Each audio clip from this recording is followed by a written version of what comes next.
ময়না পালতো, ময়না তোতা পাখি যেটা কথা বলে পালতো।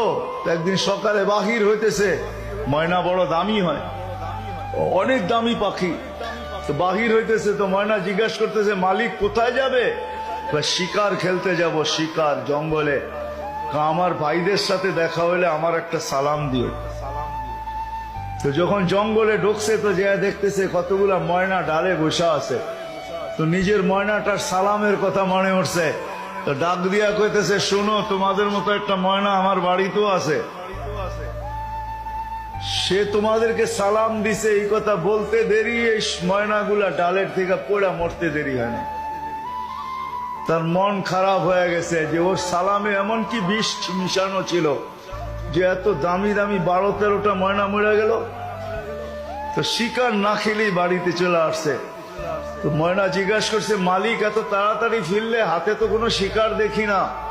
তুই কথাই বলিস না। বলে কেন? তোর সালামে এমন কি বিষ ছিল যে তোর সাথীদেরকে সালাম দিতে দেরি, একটু মরতে দেরি হয় না। এই কথা বলতে দেরি, নিজেরটা মরতে দেরি হয় না, ওইটার সাথে সাথে মরে গেছে। তো খাঁচার দরজা খুলা সামনে নিয়ে বৈশা অনেকক্ষণ কাঁদছে, না লড়েও না, চড়েও না, চক্ষুও খোলে না। আর কতক্ষণ কানবে? বাস ওইখানে লাইখা যে উঠা দাঁড়াইছে ময়না, বাস উড়া যে চালে বসা গেছে। তো বলছে, এটা কি করলি?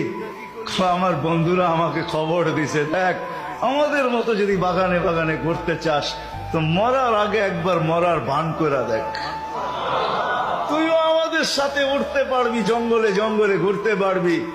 ওইটা মরা ছিল না, ও আমাকে চিঠি দিছে, চিঠি বার্তা দিছে। এই জন্যই আল্লাহ ওয়ালাদের কাছে, যাদের বয়স হয়ে গেছে আর কত করে, জান আল্লাহ ওয়ালাদের কাছে পড়া থাকেন, জান আল্লাহর রাস্তায় পড়া থাকেন। মা বোনদেরকে বলবো, জান মুসল্লায় পড়া থাকেন।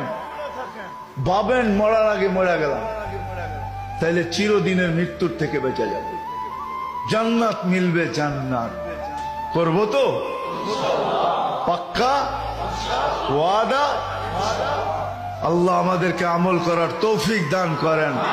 ওয়া মা আলাইনা ইল্লাল বালাগ।